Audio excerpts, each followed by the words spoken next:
ከዘመን የራቁ በዝናብና ፀሐይ የዛሉ የጭቃ አሮጌ ጎጆዎች የሞሉበት ጎስቋላ ሰፈር መሃል ከተማ ያውም በአዲስ አበባ ከንቲባ ጽሕፈት ቤት በቅርበት ላይ ያለ ነው ቢባል ለማመን ይከብዳል። ግን ደግሞ በከተማዋ እምብርት ላይ የድህነትና የጎስቋላ ኗኗር ተምሳሌት ሆኖ ኑሮን እያከበደ ክብርን እያጎደፈ ከኛው ጋር ሰነባብቷል። ይሄው ለዓመታት በአዲስ አበባ ልብ ውስጥ የቆየው የገዳም ሰፈር ዛሬ ታላቅ የከተማ ትንሣኤን እያስተናገደ ነው። አሮጌው ግድግዳ እየፈረሰ የጭቃውና የቆርቆሮው ዘመን አብቅቶ ወደ ሰማይ ለሚመዘዙ የዘመናዊነት የመኖሪያ መንደር ሊለቅ በከንቲባ አዳነች አቤቤ ግንባታው ተበስሯል። ይሄ ሰፈር መቀየር ያለበት ዘገየ ካልተባለ በስተቀር በፍጥነት መቀየር እንዳለበት ሁሉንም የሚያስማማ ነው። በጣም ልዩ የሚያደርገው ደግሞ የሚገኘው አራዳ ላይ ነው። የከተማው ዋና እምብርትና ከተማዋ የተቆረቆረችበት አካባቢ። በሌላ በኩል ደግሞ እዚህ በጣም በርካታ ታሪካዊ ቅርሶቻችን የሚገኙበት፣ የድል ሐውልቶች የሚገኙበት፣ አድዋን፣ መዘጋጃ ቤትን፣ ሌሎችም ትልልቅ ሐውልቶችን ከቦ የሚገኝ አካባቢ ነው። ብዙ ቱሪስቶች የሚመጡበት።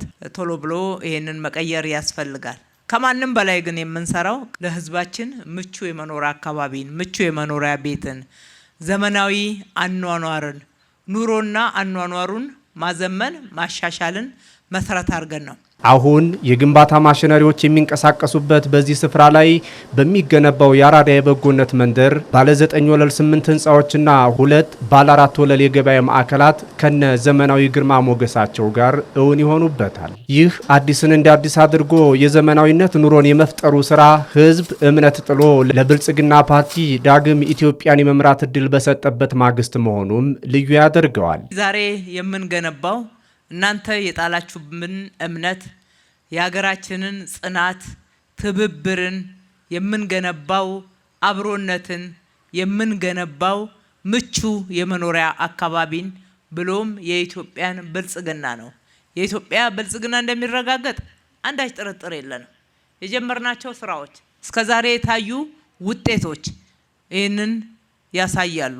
በሌላ በኩል ደግሞ ውጥኖቻችንን ባለፉት 5 ዓመታት በሚገርም ፍጥነት በብዙ ፈተና ውስጥ ሆነን መተግበር ችለናል። አንድም አልተደናቀፈም።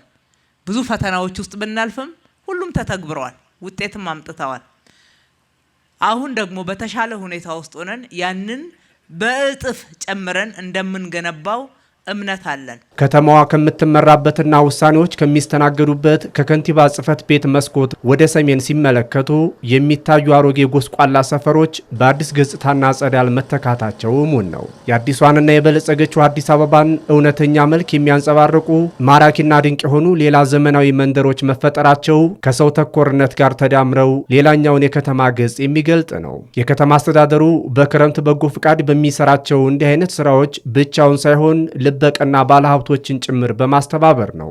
ከተማችንን ውብ፣ ጽዱ፣ አረንጓዴ ለነዋሪዎቿ ምቹ የሆነች ሁሉም እፎይ ብሎ ፈጣሪውን እያመሰገነ የሚኖርባት ከተማ ለማድረግ አንተኛም ሁልጊዜ ሌት ተቀን እንሰራለን። 24/7 ተጠናክሮ የሚቀጥል መርህ ነው።